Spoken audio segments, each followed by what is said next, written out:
Hi all, today we're going to be looking at the Foo Fighters song Aurora. It's the 6th track off of their 3rd album, There Is Nothing Left to Lose. So the band recorded this album as a trio, so Dave Grohl actually played all the guitar parts on this song. So I'll be referring to the guitar parts as rhythm and lead. Chris obviously plays the lead parts live, and Dave and Pat would play the rhythm parts.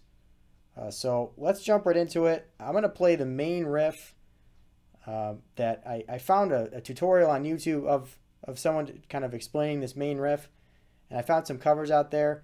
Some of them were pretty close, but none of them really, I thought, accurately portrayed all the guitar parts of the entire song, and the tutorial was rather short, so this is my attempt to better that.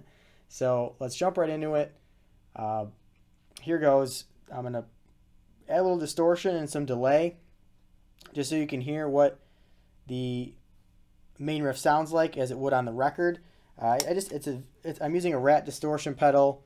Really not that much distortion on it at all. It's at about 9 o'clock for actual distortion and about 11 for volume. And I'm also using a Boss digital delay, a DD3, a really old delay pedal. It's probably about a 400 millisecond delay, and I have the feedback and level at about 12 o'clock. So here's the main riff with distortion and delay.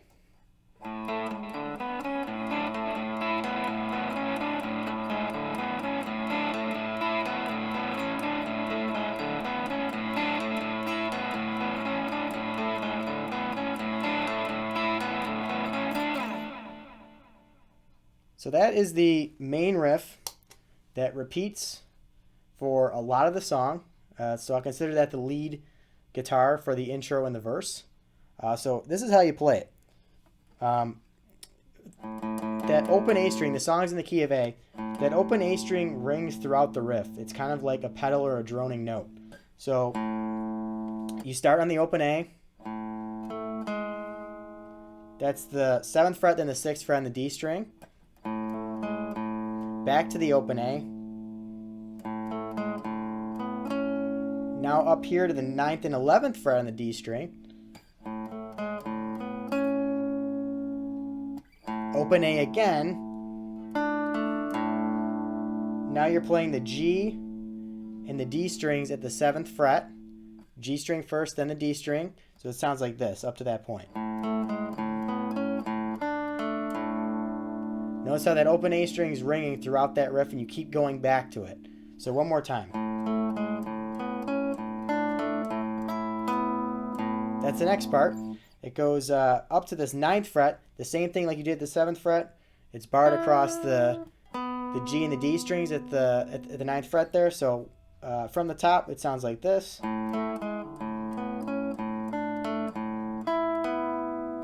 Hit the open A string again. Those are the last 2 notes of the riff. It's 11, 12 on the D string. So here it is really slow.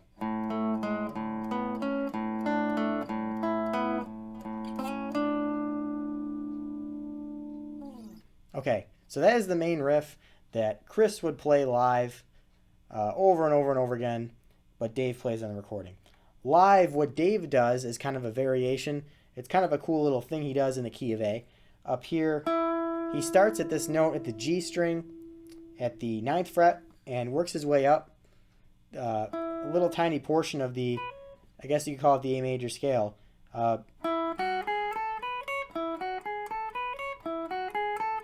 So that's 9, 7 on the B, 9 on the B, 10 on the B, the root, 7 on the high E, and 9 on the high E. And he plays that a bunch of times. So he plays.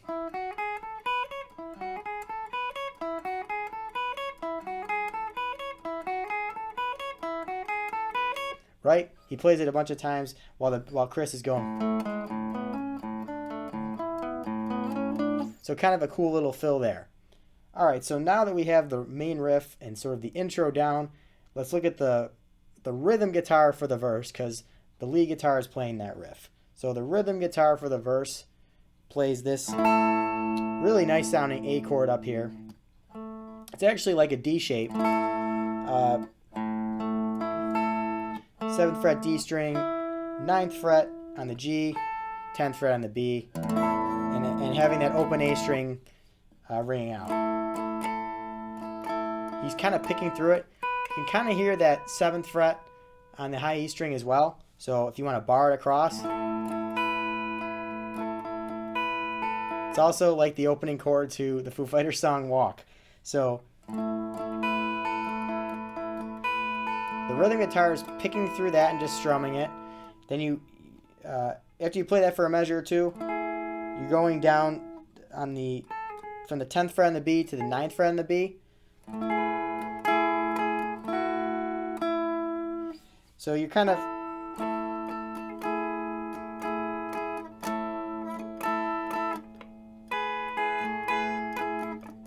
the verse sounds something like that. So you're going back and forth between those two kind of variations on an A chord or an A shape. So you start with that shape and then again go down to the 9th fret on the B. All the other fingerings stay the same. So Dave's just kind of picking through that. There's really no pattern to it, but you can definitely hear it on the studio recording. So now we get into the chorus. And it kind of builds up. You can hear guitar go right before the chorus starts. So it jumps right in on an A octave here. The 12th fret, this is the lead guitar part. The 12th fret on the A string and the 14th fret on the G. It's a classic Foo Fighters thing to do. They love moving octaves around the neck and making riffs out of that. So anyway, it sounds like this. Same shape. You play it again.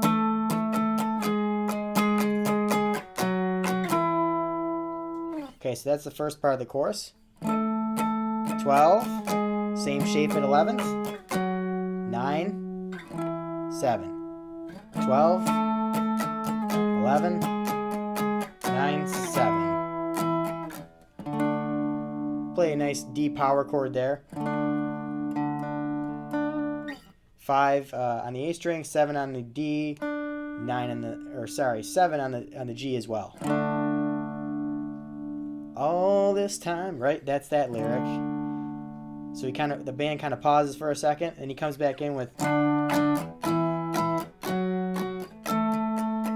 So that's the D octave there. 5 on the A, 7 on the G, up to the 7th fret octave there, 9th fret octave, 12th fret octave.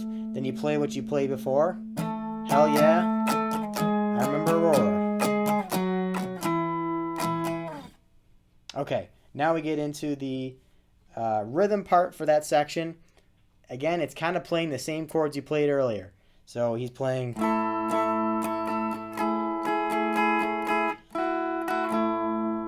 So there's a descending, the chord stays the same, but there's a little descending line in there. It starts on the 10th fret of the B, goes down to the 9th fret of the B, 7th fret of the B, 9th fret G. So you can kind of listen to the track and figure that out for yourself, but it sounds something like that.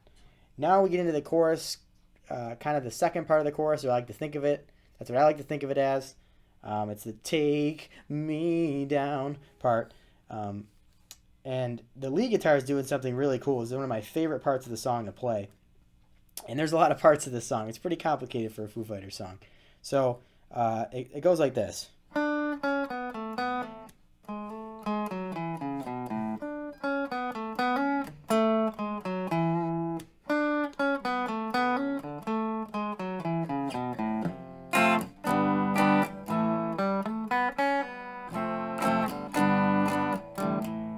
Okay, excuse the sloppy playing, but here we go. You're starting at the G string at the 7th fret, down to the 6th fret G string, 4th fret G string, and then you go up to the 7th fret of the D string. So one more time. Right? And then next is you're hammering on from the 4th fret of the G to the 6th fret of the G. So the first part of the riff goes. Okay, now the second part of the riff goes. 7th fret D, 6th fret D, 4th fret D, 7th fret of the A string, 4th fret A string, 2nd fret A string. So from the top.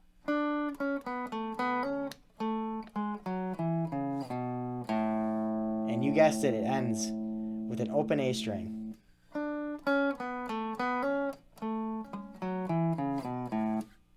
Okay, all the riffs are based around an A chord, so you can kind of find a lot of the notes if you know your music theory. A lot of these riffs are pretty much in the same key. They're all in A. The rhythm guitar is playing two simple chords. Just playing D to A. D to A. D, A. Now at the very end of the chorus, you go from an F major to a G major. I play both of those as a bar chord. A major. And now the lead just plays a little bit of a tag in there, kind of a little ending lick.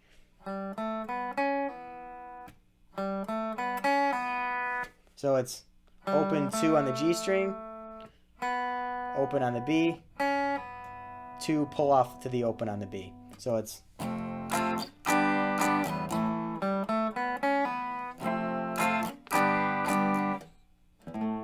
back into the riff and in the verse.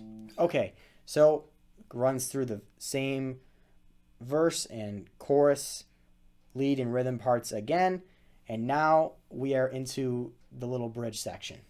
So the bridge is interesting. I can't make out exactly what's happening.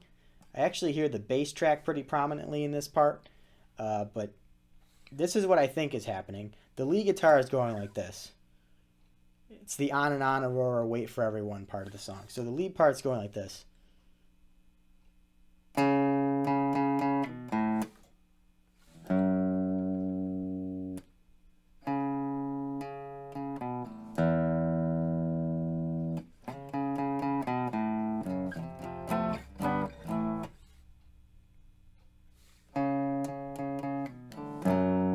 Okay, so it's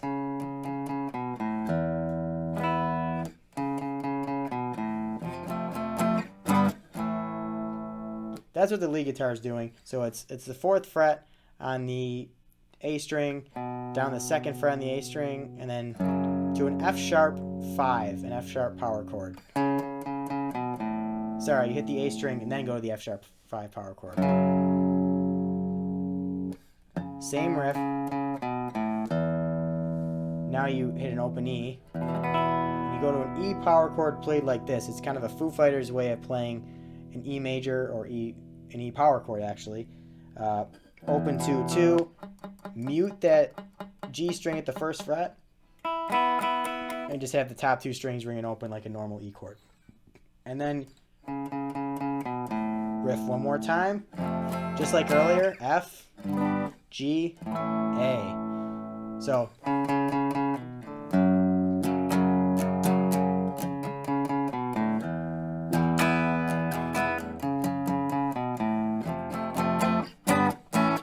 okay, now into the rhythm parts in that section.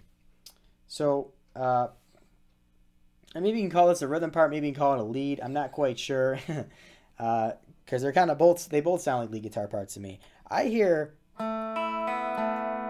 it's the 2nd fret on the G string, and the top 2 strings open.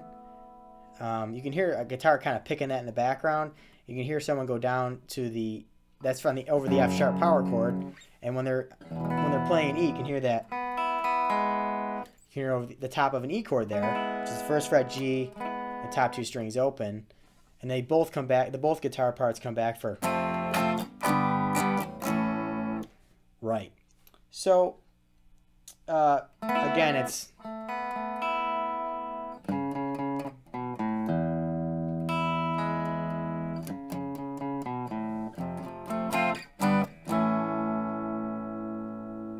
okay, so you can kind of combine those guitar parts if you'd like. They're actually kind of difficult to play at the same time. To go from an F sharp 5 to is a little bit challenging for me. it's just kind of an awkward transition. It doesn't work, and you kind of lose the feel to play those guitar parts at the same time. But you could absolutely go for it if you wanted to. So now we are into, I guess we go back into the chorus,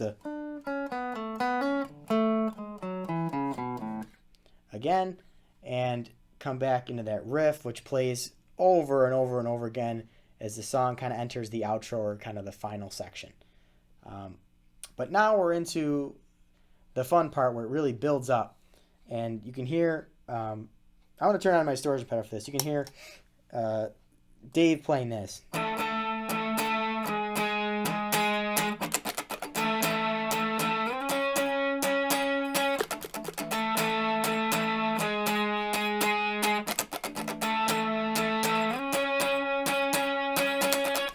Okay, so it's just, again, making use of those same octaves you've kind of used earlier in the song. It starts at the 12th fret, down the 11th fret.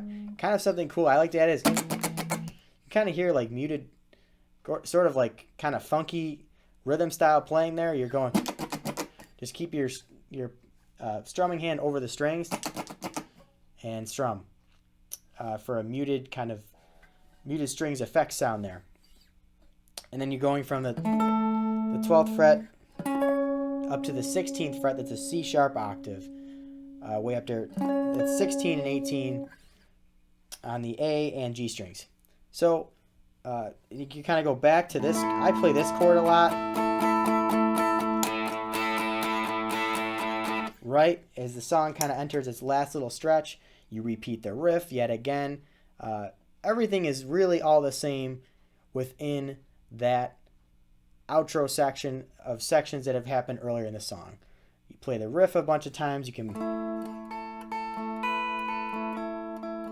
pick through that chord. There's a lot of room for actually jamming on the song, which a lot of Foo Fighters songs really don't have a lot of room for jamming for, simply because they're just more straightforward rock songs. This one is a little bit different in that, again, it's all based around an A chord. So there's lots of room for experimentation. I hear different versions of the variations of the main riff happening throughout the song. I'm just showing you the way that I play it, and I've played this song a bunch of times, and I've listened to it a bunch of times, and I every time I play it, I feel a little bit more comfortable that this is very close to the recording. The part I really wanted to show you that I didn't think maybe came across in a lot of the YouTube covers and tutorials that I saw were that's definitely in there. That's a really cool guitar part, and unlike a lot of what the Foo Fighters are known for using in their discography. So that's just a cool little touch to the song. So enough yapping. That's all the guitar parts, and this is one of my favorite Foo Fighters songs. I think it's probably my second favorite behind Everlong.